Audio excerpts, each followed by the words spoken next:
పూర్తి సాగు ఎప్పుడు వెళ్ళారు మీరు? 1988లో, మ్మ్.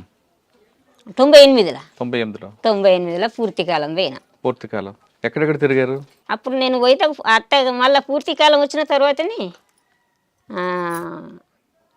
నాకు మల్లాపూర్ మండల గ్రామాలు మళ్ళీ మొత్తం సివిల్గా తిరిగేటి ఇచ్చిండ్రు. మళ్ళీ పిఆర్గా మ్మ్.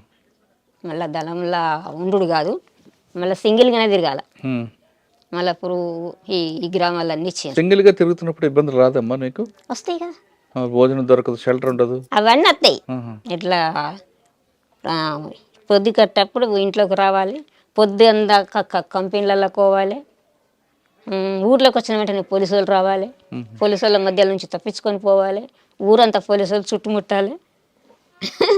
ఈ ఊర్లో కూడా ఇట్లా చాలా కంపెనీలకు రావడం, పోలీసు వాళ్ళు రావడం ఇవన్నీ జరుగుతుండే. ఇది ఒకటి చెప్పండి, ఎలా తప్పించుకుంటారు మీరు? నేను అంటే ఒక్కరే ఉంటారు మీరు? అవును. ఆయుధం ఉండదు? ఉంటుంది, ఉండుడే తప్పంచి ఉండుడే. మల్లాపూర్లో ఊరికి వచ్చిన, ఊళ్ళకి వచ్చేటకల్లా మాలగొట్టకు ఇట్లా ఎన్ని గంటలకు అది? ఈ టైమే, ఇంకా కొంత ముందు అనుకో వచ్చిందని చెప్పాను వల్ల ఎంత మొత్తం మాలగొట్ట కాదు ఇక మల్లాపురం చుట్టూ మన వాల్గొండ దమరస్పల్లి అడివంతా పోలీసు వాళ్ళే. నేను మల్లాపురం వచ్చిన బట్టి ఇక కొంతమంది మాకు మంచిగా ఉండి ఏం చేసిండ్రు, ఆయనతో సర్ది ఎత్తిండ్రు, చేతికి కురిపించిండ్రు. సర్ది నెత్తి మీద పెట్టుకున్న సర్ది గుల్ల చేతిలో కురిపి పట్టుకున్నా, అల్లంలోకి బయటపడి ఏమి కాలేదు. తప్పంచి ఎప్పుడు కాల్చడం ప్రారంభించారు మీరు? నేను అంటే పార్టీలకు పోయిన తర్వాత నేను నేర్పించారా? నేర్పించాను. ఎవరి మీద కాల్చారా? కాల్చడం అంటే ఏమి లేదు, ఫైరింగ్లలో ఫైరింగ్ చేస్తాం కానీ వట్టి ఎందుకు కాల్చుతాం. కానీ తుపాకులు కాల్చడం అని అంటే గది ఎయిర్ గన్ బట్టే ఫైరింగ్ నేర్చుకుంటాం కదా. తుపాకి బట్టి డ్రిల్ అంటే డ్రిల్ అంటే నాకు అర్థం కాదు కానీ ఎయిర్ గన్ లేచిన తర్వాత వ్యాయామం చేయడం అవన్నీ ఉంటాయి. నేను పియర్గా కొన్ని రోజులు పనిచేసిన తర్వాత బగ్గా ఫుల్గా నిర్బంధం పెరిగింది. మళ్ళా పెరిగినాక ఇక అప్పుడు పూర్తిగా అలా దళంలో ఉండి ఇక్కడ మళ్ళీ మహిళా టీం కమాండర్గా చేసిండ్రు నన్ను. మళ్ళీ నాకు ఏదో 3 మనుషులను ఇచ్చిండ్రు. మళ్ళీ ఇక్కడ పార్టీలో ఉన్నప్పుడు మీరేమో యాక్షన్ చేశారా? మీరేమైనా యాక్షన్ చేశారా? మల్లాపూర్లోనే చేసిన. ఏం చేశారు? అది టెలిఫోన్ ఎక్స్చేంజ్ అది పేల్చడం. ఎవరెవరు మీరు? మేము ఇంకా కొంతమంది యూత్ మల్లాపూర్ది కానీ భూతిపురం కానీ భూతిపురం కాడ కానీ ఇట్లాంటి. మీరు చాలా ఎన్కౌంటర్ తప్పించుకున్నారు కదా, చెప్పండి ఒక ఎన్కౌంటర్ గురించి మీకు బాగా గుర్తుండిపోయిన ఎన్కౌంటర్. బాగా గుర్తుండిపోయిన ఎన్కౌంటర్ అంటే నేరల్లది పెద్ద ఎన్కౌంటర్. నేరల్లే ఎంతమంది చనిపోయారు అందులో? 4 చనిపోయారు. ఏం జరిగిందమ్మా రోజు? ఎవరెవరు ఉన్నారు అక్కడ? అక్కడ ఎంతమంది ఉన్నామంటే సాగర్ అనేట ఉండే, పద్మక్క, ఆ రోజు ఎంతమంది ఉన్నాం, 6 ఉన్నాం. ఎంతమంది? ఎక్కడ జరిగింది? నేరల్లనే. ఎన్ని గంటలకి? 8 అయిందచ్చు, 8:30 అయిందో 9 అయిందో ఉదయం. మేము పొద్దుకే ఊరలను పిలిపించుకున్నాం, మాట్లాడినాం. మా దగ్గరికి ఒక జర్నలిస్ట్ వచ్చేది ఉండే ఆ రోజు జర్నలిస్ట్ వచ్చేది ఉంటే నేనే అక్కడికి పోయినా. బడికాడికి వస్తాడని అంటే నేను అక్కడికి పోయినా. చాలాసేపు ఉన్నా, 1 గంట సేపు అంటే పొద్దుకి 6 గంటలకు ఆయన వస్తాడని అంటే 6-7 గంటల దాకా అక్కడ ఉండి వెళ్ళొచ్చిన. వచ్చాడు ఆయన జర్నలిస్ట్? రాలే. ఆయన పేరు శంకర్ అని జర్నలిస్ట్ ఉండే. అయితే ఆయన రాలేడు. 6 నుంచి 7 దాకా ఉన్నా ఊరు లోపల, రాలేడు. పొద్దుకి ఊరలోనే పిలిపించుకున్నాం, మాట్లాడినాం. మాట్లాడి తెల్లవారుజామున పొద్దుకి అన్నం వండిపించుకున్నాం. అందరం పొద్దుగాల గుట్టెక్కినాం, నీళ్ళు తీసుకొని తిన్నాం. ప్రొద్దున్నే తిని పడుకున్నాం. సెంట్రీ డ్యూటీ నాదే ఉండే. నేనే సెంట్రీ చేసిన. మళ్ళీ తర్వాత నా సెంట్రీ అయిపోయిన తర్వాత ఇంకొక ఆయన సెంట్రీ ఉండే, ఆయన నా పక్క పొంటే ఉన్నాడు. ఇంకొక ఆమె రాసుకుంటున్నది. వీళ్ళేమో నిద్రపోయింది. లక్ష్మణ్ సెంట్రీ డ్యూటీ నీదే ఎక్కువ అని చెప్పాను. ఇక అన్నమల్ల అయినా సెంట్రీ ఎక్కిండు. ఆయన సెంటర్ ఎక్కిన వల్ల ఈమె లేచింది, ఇంకొక ఆమె లేచింది, ఇంకొక ఆమె లేచి బయటకు పోయి వచ్చింది.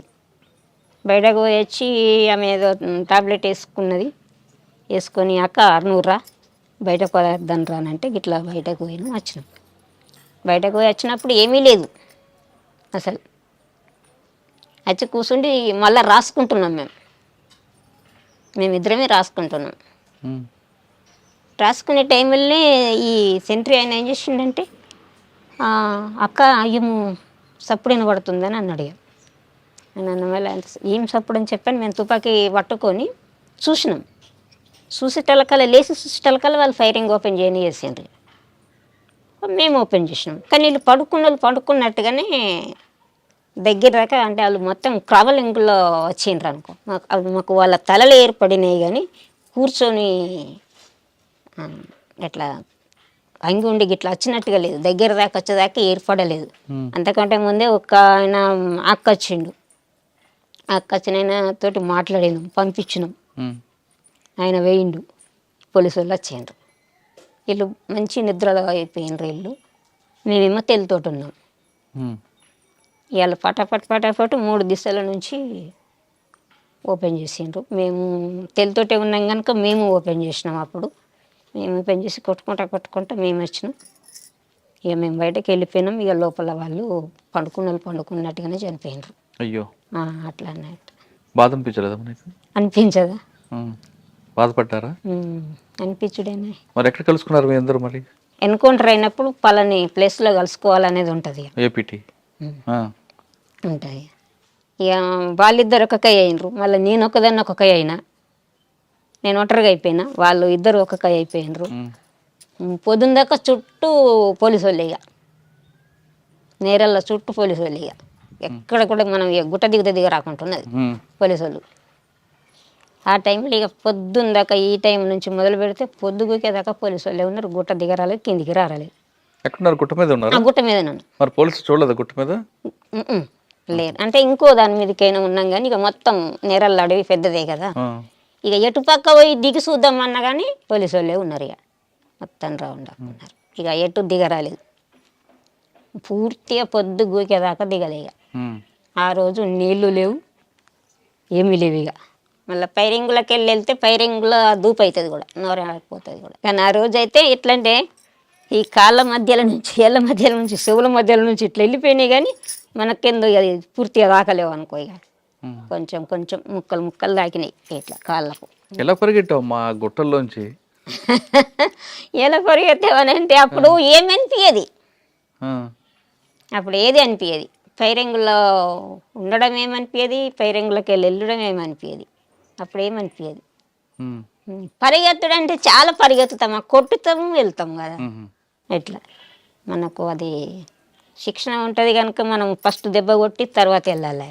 మనం ఎంత ఉరికితే వాళ్ళు మన ఎంబడవాడు ఉరికి రారు, ఉరికేస్తారు కదా. ముందు ఫైర్ చేసి కాసేపు ముందుకు వెళ్తారు, కాసేపు ముందుకు అట్లా అన్నట్టు. ఇక కొంచెం మనుషులు వాళ్ళు కాంట్రాక్ట్ ఫైరింగ్ ఆఫ్ చేసి ఉండడమే. ఇక సాధారణంగా సెంట్రీ అంటే ఏం చేస్తారు మీరు? సెంట్రీ అంటే ప్రొద్దున 2 గంటలు నిలబడి ఉండాలి. ఇక మొత్తం అంటే చుట్టూ చూడాలా? చుట్టూ చూడాలి, చుట్టూ చూడాలి. ఆ సెంట్రీ వేయడం కూడా నేర్పుతారు మన కళ్ళను ఎట్లా దింపాలా, కిందికి ఎట్లా దింపాలా, మీదకి ఎట్లా దింపాలి అనేది అది కూడా ట్రైనింగ్ ఇస్తారు. చెప్తారు కండ్లని ఇట్లా ఇట్లా ఉండాలి. ఇక ఇట్లా మొత్తం ఇక కండ్లు దింపుడు కూడా ఉంటుంది అందులో ట్రైనింగ్లో. మన కంటి చూపు కూడా అట్లా ఉండాలనేది చెప్తారు. అంటే కళ్ళే తిప్పాలి, కళ్ళే చెప్పాలి. కళ్ళు మొత్తం ఇక కిందికి మీదికి వెళ్ళి ఇట్లా తిరగాలి రౌండ్ అట్లా. ఇవి ఎవరైనా మనకి శత్రువు కనబడ్డారు అప్పుడు ఎలా చెప్పాలి వాళ్ళకి? మళ్ళీ ఇక్కడ 2 ఉంటారు కదా, శత్రువు వచ్చిండ్రంటే మన పొంటి ఇంక 2 ఉంటారు, లేకపోతే 1 ఉంటారు. అట్లా అన్నట్టు వాళ్ళకి సైకిల్ చెప్పాలా, మాటతో చెప్పుకోవచ్చు. పైన ఉంటారు మీరు? పైన ఉంటారా? కొద్దిగా దూరం ఉంటారు. ఇక బలం కొంచెం దూరం. సార్ నేరేలు ఎన్కౌంటర్ ఒకటి తప్పించుకున్నాం, ఇంకొక 2 తప్పించుకున్నారు కదా మీరు? ఇంకా 2 ఇంకోటి ఏంటి? పైడు మడుగానే ఉంటది అక్కడ ఎన్కౌంటర్ లో. అక్కడ ఎలా? ఇందాక జరిగిన ఎన్కౌంటర్ లో ఎవరు సమాచారం ఇచ్చారు పోలీసులు మీరు అక్కడ ఉన్నారని? అది సమాచారం ఎవరు ఇచ్చిండ్రు అనేది కూడా నాకు తెలియదు. తర్వాత ఏంటంటే ఈ జర్నలిస్ట్ అయినట్టయిననే పోలీసు వాళ్ళు మళ్ళీ జాడకు లేకుండా పంపించారు. ఆయన పత్రిక లేకుండా హైదరాబాద్ పంపించేసిండ్రు, అడ్రస్ లేకుండా. ఆయన ద్వారా వచ్చింది సమాచారం? అని అనుకున్నాం మళ్ళీ ఏంటంటే ఆయన జర్నలిస్ట్ మళ్ళీ ఊర్లో ఉండాలి కదా జగిత్యాల, ఆయన లేడు అక్కడ కాదు హైదరాబాద్లో లేడు. ఎక్కడ ఉన్నది అనేది పత్తనే దొరకలేదు. మళ్ళీ నేను ఇంటికి వచ్చిన తర్వాత కూడా అడిగారు పోలీసు వాళ్ళు, మీకు శంకర్ మీద మీకు డౌట్ ఉంది కదా అని అడిగాను. ఎవరు అడిగారు? ఇక్కడ డిఎస్పీ అడిగాను. 4 వైపుల నుంచి చుట్టుముట్టినావు, నువ్వు అందులోకి వెళ్ళి ఎట్లా వచ్చినావు ఇంకా తను అడిగాను. ఇంకో ఎన్కౌంటర్ చెప్పమ్మా. ఇక పెడుమడుగుది దాంట్లో 3 చనిపోయినారు. పెడుమడుగు ఈ గంగుల వెంకటస్వామి, రమేష్ కమాండర్ అంటే చూడు ఆయన భార్య. మీరు ఉన్నారు అక్కడ? అక్కడ మేము. అది ఎలా జరిగింది? అది మా దళంలో ఉన్న సభ్యుడిని ఇంటికి అంటే మాకు పరిచయం ఉన్న వాళ్ళ దగ్గరికి భోజనం చెప్పి రమ్మని తోలేసినాం. తోలేస్తే ఆయన ఏం చేసిండంటే ఆయన అంతకంటే ముందే పోలీసు వాళ్ళకి మారిపోయిండు. పోలీసులతో మారిపోయింది ఆయన. ఆ మారిపోయిన సంగతులు మాకు తెలియదు. ఆయనను పంపించినాం. ఆయనను పంపిస్తే ఆయన ఏం చేసిండంటే ఆ భోజనం కడుకు పోవాల డైరెక్ట్గా బస్ ఎక్కి కొరట్ల వేయండు. అప్పుడు ఫోన్లు గిండ్లు లేవు కదా, డైరెక్ట్గా ఆయన పోలీసుల దగ్గరికి వేయనని చెప్పిండు నాకు కూడా. ఆయన అట్లా వేయండి పోయి వచ్చిండు. ఆయన వచ్చితేనే పోలీసు వాళ్ళు వచ్చిండ్రు. ఇంకప్పటికి అన్నం రాలేదు, ఈయన వచ్చిండు. అప్పటికి ఎప్పుడంటే ప్రొద్దున పోయిన మనిషి 2-3 గంటలకు వచ్చిండు. ఆయన పోయిన మనిషి 2-3 గంటలకు వచ్చేకల్లా ఈయన ఇప్పటిదాకా రాలేడు. ఎందుకు మాకు డౌట్ వచ్చింది. డౌట్ వచ్చి మరి చదువుకుందామని చెప్పి చదువుకుంటున్నాం, ఇక్కడికి వెళ్ళిపోదామని చదువుకుంటున్నాం. కలసి పోలీసు వాళ్ళు ఫైరింగ్ రెడీ చేసారు. అది అన్ని పొలాలు, పసుపు తోటలు. అయితే ఇంట్లో కూడా ఏమైందంటే పండుకున్నారు. ఒక ఆయన పండుకున్నాడు. ఈమె మాతో వచ్చింది ఫైరింగ్లో, వెంకటస్వామి భార్య. మేము ఇట్లా బయటకు వెళ్ళినాం కానీ ఆమెకు మాకు ఆమె అక్కడుండి ఫైరింగ్ చేసింది, నేను ఇక్కడుండి ఫైరింగ్ చేసిన. నాకు ఇటుకి పసుపు తోట ఉన్నది, నేను తోటలోకి వెళ్ళిన, నాకు దాకలేదు దెబ్బ, ఆమెకు దాకింది. అయ్యో, నా పక్క పంటే ఉన్నది, ఆమెకు తోట దాకింది, ఆమె చనిపోయింది. నేనేం పసుపు తోటలో నుంచి ఫైర్ చేసుకుంటా నేను బయటపడి అట్లా. మళ్ళీ మేమందరం కలిసినాం. ఈ ఊర్లోకి తోలేసిన ఆయననే మాకు కాంటాక్ట్ కాడికి ఆయనను పంపించినాం. మళ్ళీ మాకు చింతకుంటలో కాంటాక్ట్ ఉండే. ఆయన నాకు ఏం చెప్పిందంటే ఈ టీంకు లీడర్గా నేనే ఉన్నా అప్పుడు. ఆమె చనిపోయిన ఆమెనేమో కతలాపూర్ ఏరియాకి ఆమె ఉండే, ఆమె కమాండర్గా ఆమె ఉండే. ఇక్కడ టీంకేమో నేను ఉంటిని, ఆమె చనిపోయి. అయితే మళ్ళీ అక్కడికి ఈ ఎప్పుడైతే అన్నం కోసం పంపించినామో ఆయనని అక్కడికి పంపించిన. మళ్ళా పంపించి మరి ఆ రూట్ చెప్పిన ఇంటర్నెట్ ఇట్లా మధ్యాహ్నం నుంచి ఇట్లా పెద్దగుండ కాడికెళ్ళి ఒక తొవ్వ ఉంటుంది, ఆ తొవ్వ నుంచి ఇట్లా వెళ్ళు అని చెప్పి అని రూట్ అడ్రస్ అంతా చెప్పి తోలేసిన.